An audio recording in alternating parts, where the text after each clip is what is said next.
Welcome to the Golden State Media Concepts, America's Still Beautiful podcast, a weekly news podcast covering all the top positive and uplifting news stories. Are you tired of the same old news? Are you sick of the seemingly endless political spin and negativity? We cover stories that will inspire, uplift, and remind you of the good in the world. Tune into the Golden State Media Concepts, America's Still Beautiful podcast to get all the great and positive news stories of today.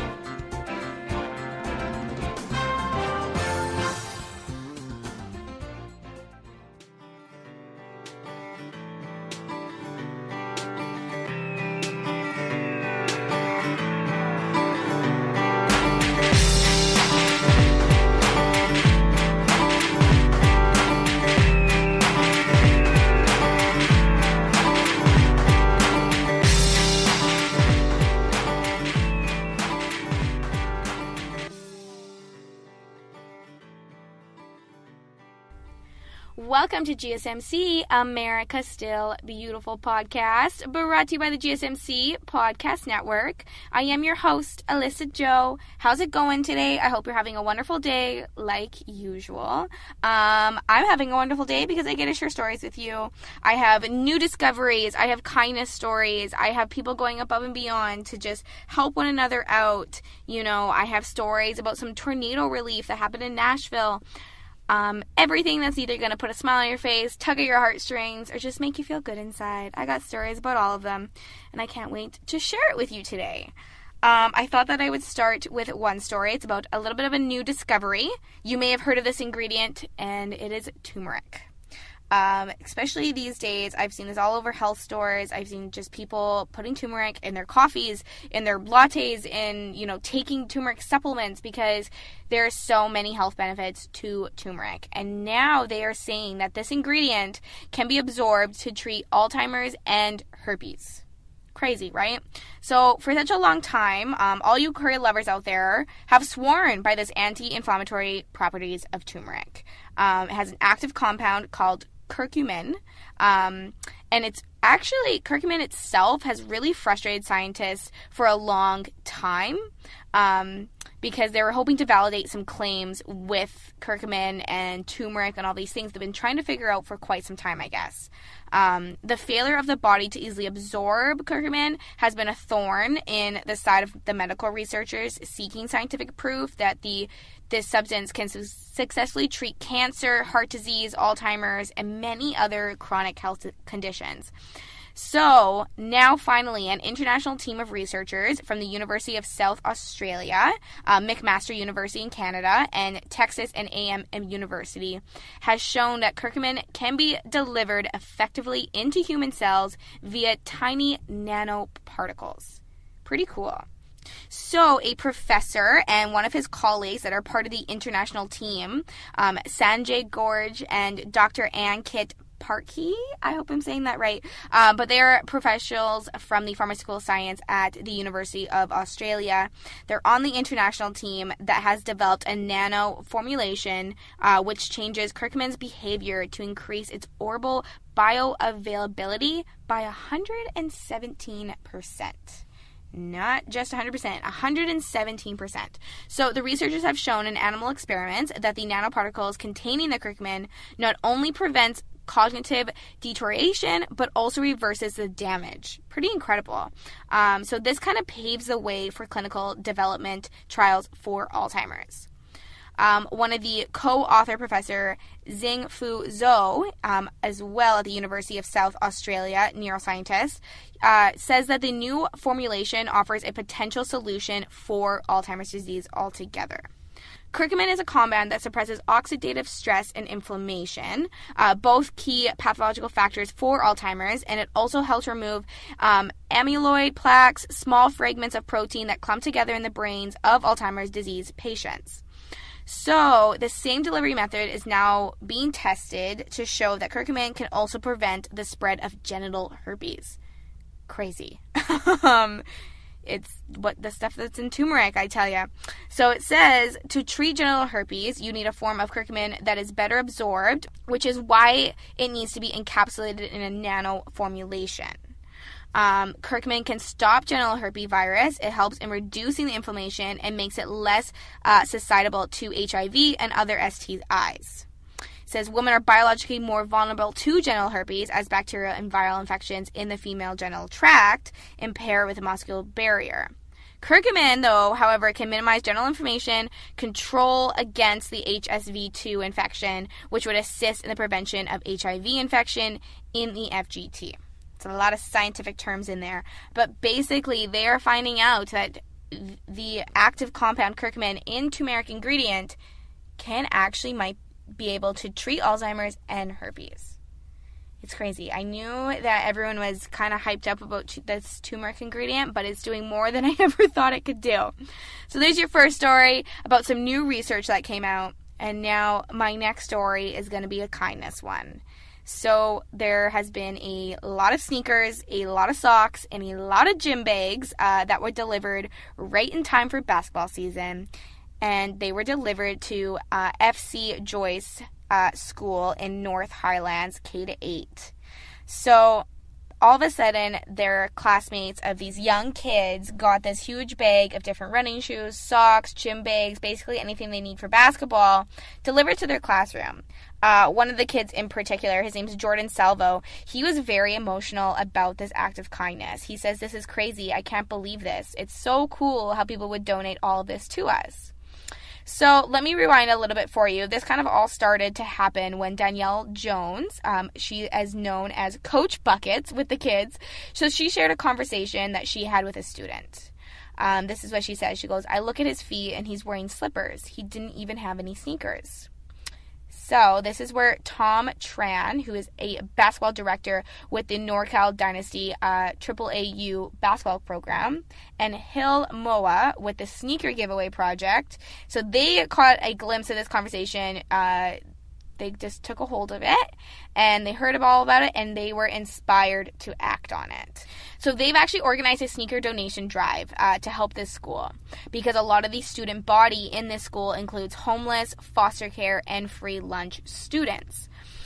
So actually within days, they received more than 100 pairs of sneakers and socks. And then they surprised students with the donated items during the school day. And so many kids were ecstatic, excited about this, all these donations that they were getting, just absolutely kind of thrown by it. But especially Danielle Jones, she was trying to hold back tears. She goes, "It just feels so awesome. I'm so overjoyed right now. I know these kids work so hard, and some parents may not be able to afford to do this." One of the co-workers, Karen Buchman, added even more perspective. She says, "Some of these kids, we never get to see them really happy. And to see them happy for a moment is very cool," right? I definitely have to agree. It's all about happiness. And she says, "This isn't about me. I don't need or want the credit. We can all give back in some way to impact a life. Hopefully one day they will remember who, and then they can impact. What inspires me every single day is hopefully changing and impacting someone to do better." This was written in a Facebook post about the school from one of them.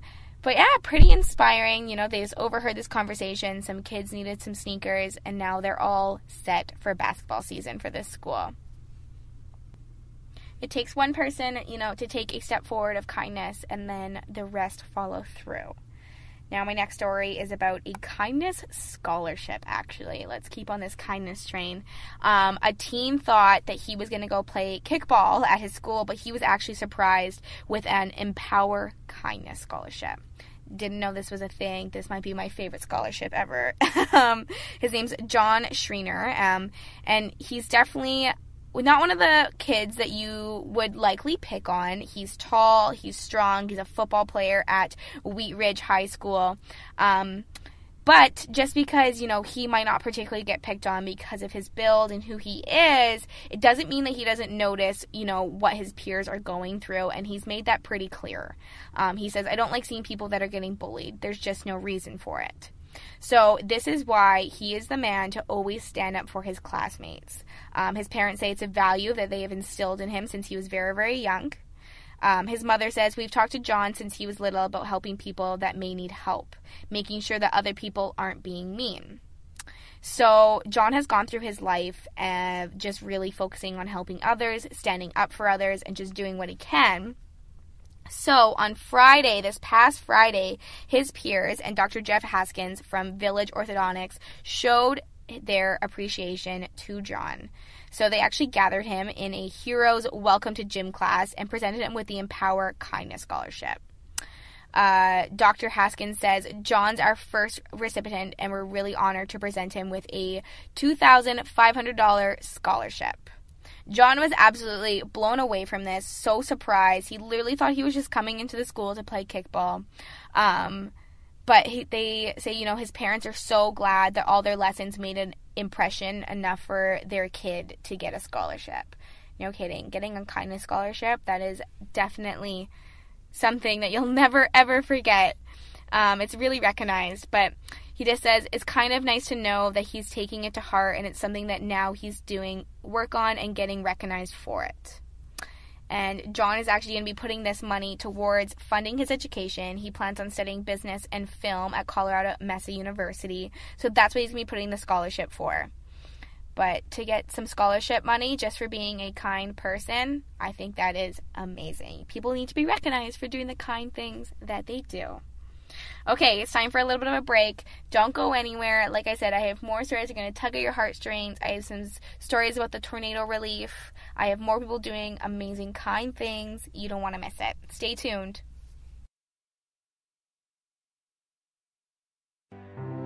The GSMC Life and Happiness podcast takes you on a journey of exploration. We'll discuss tried and true methods alongside the latest trends of how to best live your life to its fullest and happiest. From psychology to meditation, science to self-help books, the GSMC Life and Happiness podcast will help you to discover what makes you happy and how you can live life being the best you possible. Download the GSMC Life and Happiness podcast on iTunes, Stitcher, SoundCloud, Google Play, or anywhere you find podcasts. Just type GSMC in the search bar.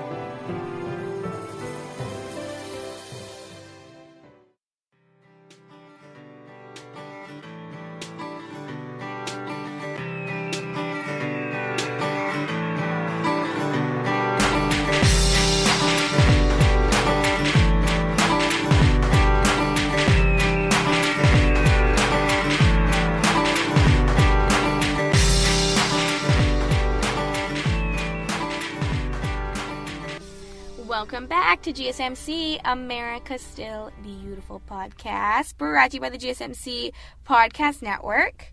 I am your host, Alyssa Joe. I just thought that I would start, this second segment with a little kind of story of my own. This morning, I was driving to the train station, like I do every single morning, and I decided to stop at a coffee shop and pick up a bagel and a coffee for breakfast because I was in a little bit of a rush. I slept in by accident, slept through my alarm. I was a little upset about myself because I usually go to the gym in the morning. I couldn't go to the gym. Blah, blah, blah. It was just one of those mornings, okay? I had to get ready really, really quick. I was tired. I was hungry. And, I'm just going to stop and get a coffee and a bagel. And I will admit, I woke up a little bit grumpy because of, being in a rush. Missing my usual gym workout definitely puts me off set. So I'm in the lineup, just waiting for my coffee. I'm just trying to, get through my morning. And the person in front of me paid for my coffee and my bagel. And instantly I get to the window and, I try to hand them my money and they're like, oh, no, the person ahead of you paid for your things. And I'm like I was shocked and it's a coffee and a bagel, but it's a coffee and a bagel and it made my entire morning. So then I pay for the person behind me and then I just hope that continuously that went out for a little while. I hope people were paying it forward as much as they could. I know that's such a simple, random act of kindness, and, the stories that I just shared with you of people getting kindness scholarships and, donating sneakers and socks to kids that need it, those are all big things, but just remember that kindness comes in all forms. Buying a $2 coffee goes a long way. It changed my entire day. I got to drink my coffee, eat my yummy bagel. I got to pay it forward, which puts a smile on my face. Someone paid it forward for me, which is just amazing, and I don't know how long it went on before me. Maybe I was the first one, or maybe it had already started the train, but I just think it's so cool to watch that ripple effect, like, you know, really right before your eyes. And just as simple as a coffee and a bagel, change my day around. You don't always have to go above and beyond donating sneakers and doing all these things, but kindness gets recognized in all forms. So I just thought I would share my own little story from today with you. But now my next story is actually about a family restaurant in Clarksville. And I think what they're doing for their customers is pretty amazing. This is definitely bigger than a coffee and a bagel. But so this family restaurant in Clarksville, they came up with this giving board that they're calling it to help customers in need. So it's kind of a new form of customer service in my eyes, but they're really helping customers serve each other and just help people that are in need. So this family restaurant is called Stoney's Family Restaurant. It's been in Habersham County for 55 years. It's really well known for its biscuits, but the latest thing that they are getting noticed for is their kindness. They call it the Giving Board, and it just went up in this family-owned, oriented kind of restaurant. You know, one of those restaurants you walk into and you can just tell it's family-owned. I saw some pictures, and I'm like, this just makes me feel warm inside looking at it. But it lets people pay for a part of a meal for someone else whenever they need it. Pretty cool, right? So this girl, her name's Caitlin Ross, she visited this popular breakfast spot one morning, and she spoke to the cashier, Ruby Evans, who said she knew exactly what she wanted the Giving Board to mean when she hung it up. So it says that we stick together, we're a strong community, we're all looking out for each other. So that's what she wanted this community board, giving back board to stand for. So just this past week, they started taking small donations for customers who just need a little bit more help. So basically, when people place their orders at the counter, they can buy something else. They can buy someone else something. It could be, you know, a pop. It could be a biscuit, their whole breakfast, you know. And I guess Ruby says that most people donate the lunch special to a customer in need, while others will just give them, you know, $5 or something towards it. But there is a lot of people that are taking the initiative to help others out. They just want to keep it simple. Basically, if customers have a little extra give, put a tack up. If you need some help, you take a tack down. So they kind of have this cool board system. They've had no problems getting donations so far, but they've had a harder time getting people to actually accept them, which I guess that can be kind of an uncomfortable thing sometimes. They say a lot of people are really hesitant. And so, you know, the staff, you know, jump quickly just to say, you know, that's what they're there for. It's no judgment. Just please take it. Like, it's there to help you. That's why we came up with this board. She's actually, some of the coworkers said, you know, they've gone outside the restaurant just to tell people about it. She says, I went out and approached someone, and she comes in now and uses the board.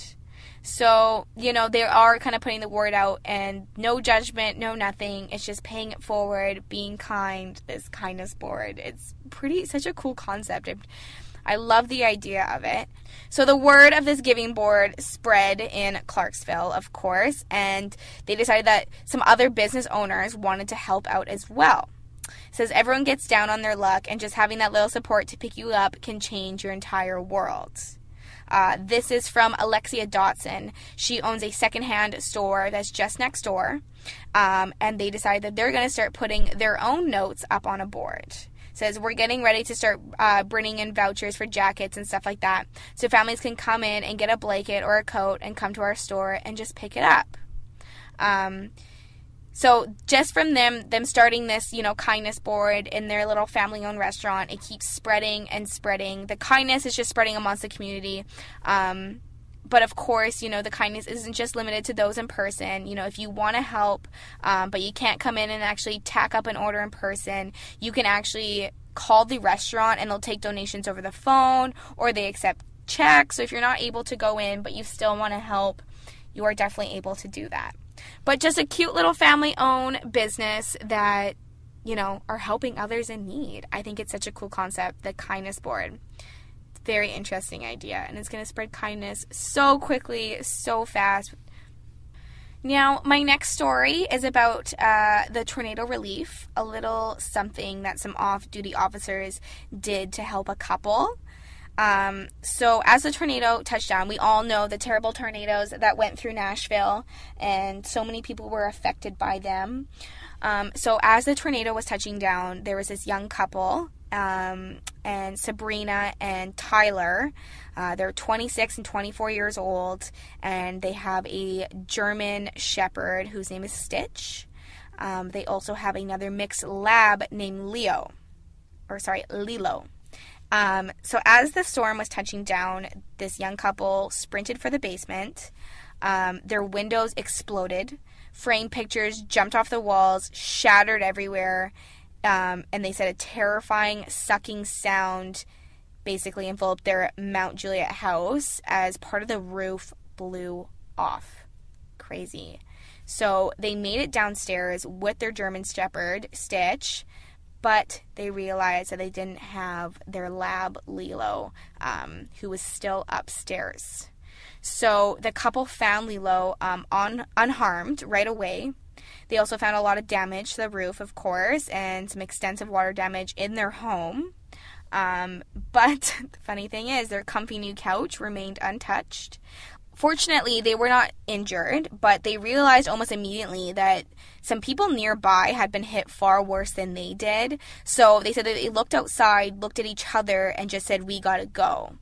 So Tyler is an off-duty Nashville police officer. He turned on his police radio, grabbed his flashlight, and set off to just check on his neighbors as quickly as he can to make sure everything was okay.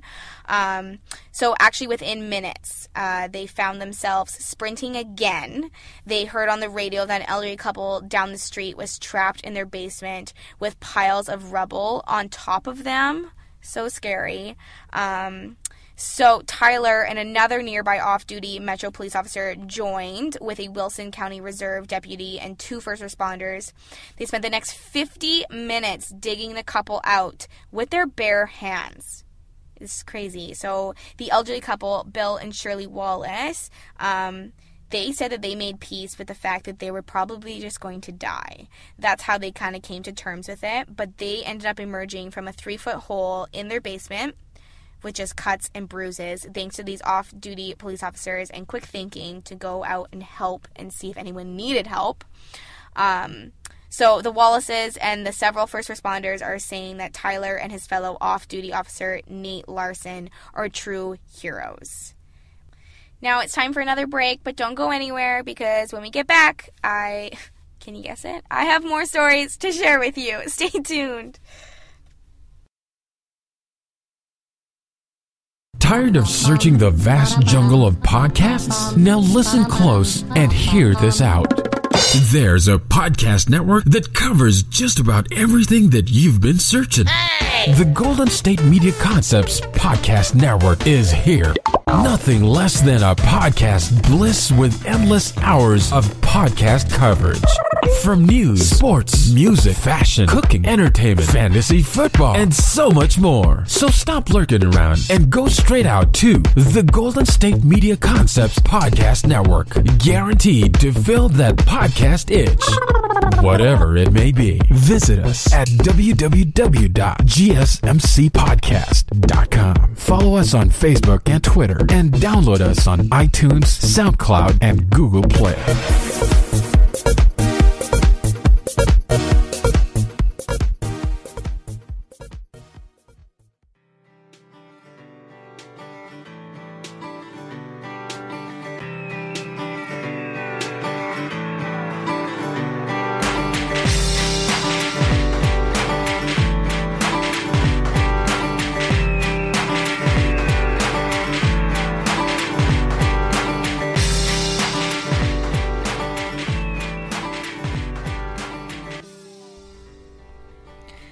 Welcome back to GSMC, America Still Beautiful podcast. Okay, you're back. You want more stories, and I have more stories to share with you. So my next one is about some brain injuries, some traumatic brain injuries, but kind of what people are getting out of it. Sounds weird, I know, but listen. So his name is Larry Lentz Jr., and he uses his time while recovering from his dramatic brain injury that he suffered 9 years ago to also socialize once a week. Okay, so he works at Nights on the Go. This is far from your typical cafe. It's at the University of Central Florida. But above the counter is a harness system that supports adults with mobility impairments. Adults in recovery from a stroke or other traumatic brain injury are strapped into the harness, which provides enough support for them to walk on their own and serve customers of the cafe like any other ordinary worker. So they've designed this cafe basically to help people with traumatic brain injuries, people with mobility impairments, to have a job, to work, to socialize while they're in recovery, just being completely accepted, really, and being able to still socialize and have that normal life as much as they can, right? So Larry lost his ability to move on his own and to communicate after suffering a stroke at age 39. His mother, Ruth, who is also his caretaker, says that working in the harness has helped his endurance and his balance immensely. Also just giving him the chance to interact on a social level, which can be very, very difficult to do after such an injury. And his mom says he's never really felt sorry for himself. He's always been positive, knowing that people care and want him to improve really helps him and keeps him moving. This is a pretty cool concept that came up with, and Jennifer Tucker of UCF's physical therapy program basically oversees the operation of the cafe, which is pretty cool. So they kind of oversee everything, make sure everything's good, make sure everyone's doing really great. But she says that Larry is super charismatic. He's excited to be here. She goes, "What I see when I work with the individuals here, I see people that push me to do better." 10 patients have worked at the cafe since it opened back in 2016. The length of their stay kind of depends on the goals of just them, like their injury, what they want, just the individual, and where their aspirations lie. But the USF spokesman Rachel Williams said, this is important therapy because many traumatic brain injury patients exhaust their health benefits before experiencing full rehab potential. This is a community service project that allows them to continue to progress towards their rehab goal. Most patients are referred through the local clinical community and different support groups in Central Florida all over. But in addition to the patients, the cafe is located in the Health and Public Affairs building. Also serves an opportunity for students studying in the physical therapy program to get hands-on experience. Anyone can make purchases from the cafe as it serves as just like typical snacks, coffee, drinks, just your typical cafe. You can read about a diagnosis in a book and what the implications of that are. For students, that's not as engaging as meeting a person, so they like, when they talk to Larry, that diagnose is more than a paragraph in a book. So true. Your evidence is standing right in front of you, which is pretty, how can you get better learning than that? Hands-on right there. So over a year and a half, Larry has recovered at Nights on the Go. He has enjoyed the interaction with the students very much. He said he's worked with some really, really nice people, and we can't say enough about the people that he's worked with here and the program. I think this is such a unique program. It helps the students. It helps the people recovering, gives everybody a chance to socialize and get back to their regular life as much as they can.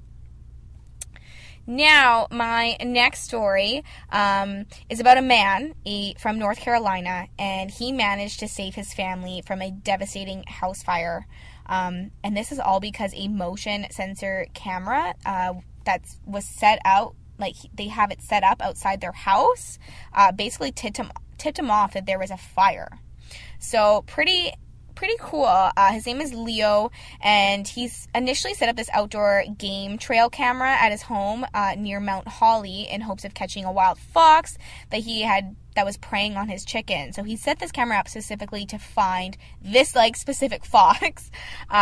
He was alerted all of a sudden of another danger just this past Tuesday night. The device just caught footage of his house being engulfed in flames. Crazy. So there was a huge fire inside the enclosed deck of their home, and it triggered the camera and sent an alert to his phone about 2:22 a.m. So he woke up thinking he had caught the fox, but soon realized that his entire house was on fire instead. Can you imagine waking up and realizing that from your phone? Luckily, realizing it from your phone. Oh my goodness. He says, if that wouldn't have happened, we'd all be dead. It saved our lives. I got up thinking, oh, the fox is out there and I'm going to go get him.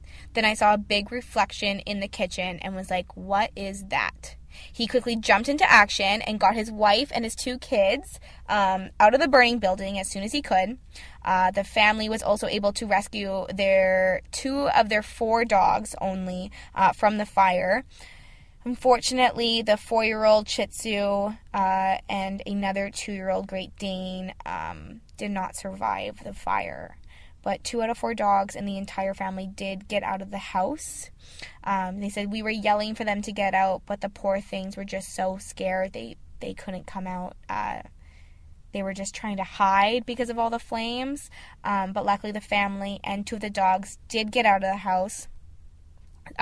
So I guess they spent more than 3 hours extinguishing this fire. Like, his entire house was up in flames completely. They returned back to the scene around 8 o'clock in the morning. There was really high winds in the area that had reignited some of the embers and caused even more damage to their home. Just when you think it might be done, hey, you go back and winds pick it up and there it goes. Even worse damage. Said that they dug around and said it was not arson. So they were happy to hear that. They also lost a number of, heirlooms, personal belongings in the fire, including a treasured clock that had survived another blaze at a relative's home just years ago. Says, we've been here a long time. We raised our kids here. We worked hard and lost it all in a couple hours. But, the fact is that he had this camera sensor up and they could have all lost their lives if it wasn't for this camera sensor that he had set out to help him find a fox. Sometimes things just happen and you don't know why. But luckily the whole family is safe. And thanks to the camera, I bet you he's going to be putting another trail camera outside his house. For my last story, I got one more for you, and I left this one to the last because I think we're all going to be excited about it. At least I'm excited about it. From an author that we all know quite well, Dr. Seuss. Dr. Seuss is coming out with a new book. Okay, and you're thinking, wait, a new Dr. Seuss book? That makes absolutely no sense. This beloved children's author and illustrator, you might know him as Dr. Seuss, like I do, or you might know him as Theodore Geisel. He died back in 1991. So you're thinking, how is he coming out with a book? But the Random House Children's Books has announced that they will publish a new book by him on September 3rd in the fall here. So I guess Dr. Seuss, I'm just going to keep calling him Dr. Seuss because calling him Theodore just doesn't click in my brain. So Dr. Seuss actually left notes and sketches for what they're calling Horse Museum, but it was not a finished book. His publishers worked with an Australian illustrator, Andrew Joyner, whose books include the Hare book and the Duck and the Hippo series, and they worked with him to kind of recreate Seuss and the unique kind of visual style of the whole thing. So Dr. Seuss's Horse Museum reflects Seuss's intense interest in modern art. This book is all about art. Sounds super interesting. It's going to incorporate full color images of horse-themed works by such artists as Pablo Picasso, Rosa Bonheur, Alexander Calder, Jacob Lawrence, Jackson Pollock. I'm sure you've heard those names before. Dr. Seuss has been the target of some of the recent criticism, with studies showing that some of the images of people of color in his books used racist stereotypes. So if you heard about that, back in 2017, the National Education Association rebranded its 20-year-old literacy program, Read Across America, centered on his books and his March 2nd birthday to de-emphasize his work. But he remains a beloved author. We all know Dr. Seuss. That's why I saved this one to the last, because we're all going to know this one. Many communities and schools in the Read Across America continue to include his books no matter what. But yeah, Now, Dr. Seuss's Horse Museum will have its first printing of 250,000 copies coming out. So in the fall, you can expect another Dr. Seuss book. I'm super interested to see what this is going to be like. I feel like my Dr. Seuss book that I got, I think when I graduated high school, was Oh, the Places You Will Go. What a typical graduation present. I know, but I think we all might have got that book for some kind of, praise of success or accomplishment, right? So I have that book, and I read it to remind myself, oh, the places that I will still go. Dr. Seuss, I'll always love him, and I'm super excited about Dr. Seuss's Horse Museum. All right, that is all the stories I have to share with you today. Thank you so much for listening to GSMC America Still Beautiful podcast, brought to you by the GSMC Podcast Network. I am your host, Alyssa Joe. You've heard me say this a million times, but I had such an amazing time sharing these stories with you. Best part of my day. I'll say that over and over and over again. So thank you so much. Please do not forget to hit that subscribe button, like and follow us on social media, and leave a 5-star review. It's greatly appreciated, and I cannot wait for next time. Thank you. You've been listening to the Golden State Media Concepts America Still Beautiful podcast, part of the GSMC Podcast Network. You can find this show and others like it at www.gsmcpodcast.com. Download our podcasts on iTunes, Stitcher, SoundCloud, Google Play, or anywhere you find podcasts. Just type in GSMC to find all of our shows. From the GSMC Podcast Network, from social media news to marketing news, and even weird news, the GSMC Podcast Network has you covered. You can also follow us on Twitter and Facebook. Thank you, and we hope you have enjoyed today's episode of the Golden State Media Concepts America Still Beautiful podcast.